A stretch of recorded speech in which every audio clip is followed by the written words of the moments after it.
দুর্দান্ত স্বাদের মাছের এই ভর্তা খাবার টেবিলে থাকলে ভাতের সাথে অন্য আর কিছুই লাগবে না। আসসালামু আলাইকুম everyone, welcome back to my channel. মাছের ভর্তা তৈরি করার জন্য এখানে আমি নিয়েছি পেঁয়াজ কুচি, ধনিয়া পাতা কুচি, আদা কুচি আর নিয়েছি শুকনো মরিচ। এখানে আমি কিছু মাছ নিয়েছি।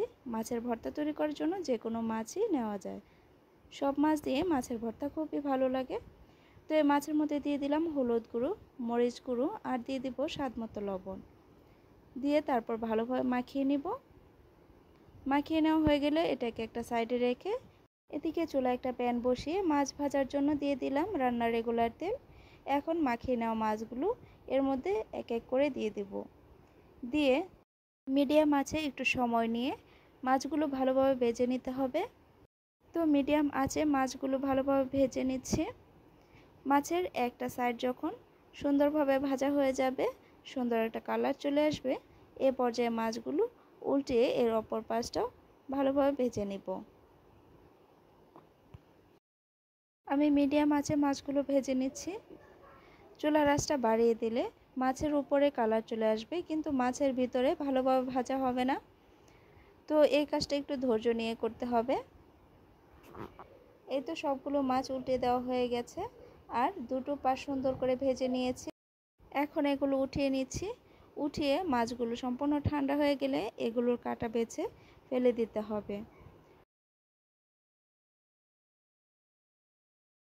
এদিকে একই তেলের মধ্যে আমি প্রথমে শুকনো মরিচগুলো ভেজে নিচ্ছি।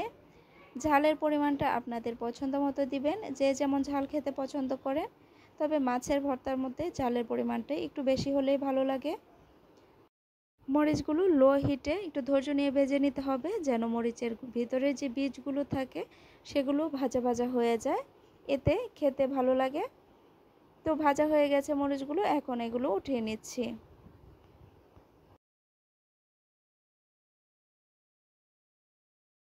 আবারও একই তেলের মধ্যে আমি দিয়ে দিচ্ছি পেঁয়াজ কুচি। পেঁয়াজটাও ভেজে নিতে হবে। তো প্রথমে আমি পেঁয়াজগুলো একটু নেড়ে চেড়ে নরম করে নিচ্ছি।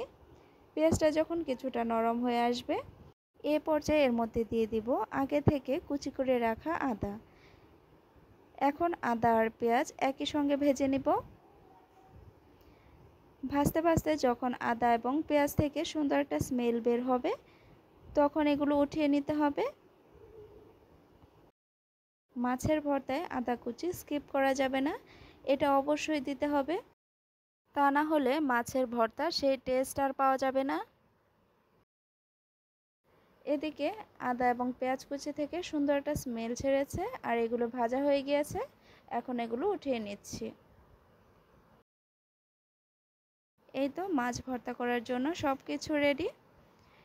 আর এদিকেও মাছগুলো আমি কাটা ছাড়িয়ে এগুলো ভালোভাবে বেছে নিয়েছি। এখন চলে যাব ভর্তা তৈরি করতে। এদিকে একটা মিক্সিং বোলে নিয়ে নিচ্ছি ভেজে রাখা শুকনো মরিচ। এর মধ্যে দিয়ে দিচ্ছি স্বাদ মতো লবণ। লবণের পরিমাণটা একটু বুঝে দিতে হবে, কারণ মাছ ভাজার সময় লবণ দেওয়া হয়েছিল। এখন এগুলো ভালোভাবে ক্রাশ করে নিচ্ছি। এই তো মরিচগুলো ক্রাশ করে নেওয়া হয়ে গিয়েছে। এখন এগুলোর মধ্যে দিয়ে দিচ্ছি আগে থেকে ভেজে রাখা পেঁয়াজ ও আদা কুচি। দিয়ে দিচ্ছি কাটা বেছে নেওয়া মাছ।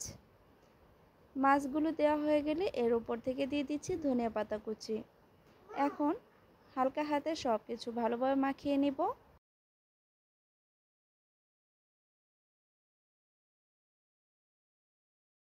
এই তো মাখিয়ে নেওয়া হয়ে গেছে। এখন আমি অন্য একটা পাত্রে সার্ভ করে দেখিয়ে দিচ্ছি। এই তো দেখুন মাছ ভর্তাটা কতটা লোভনীয় লাগছে।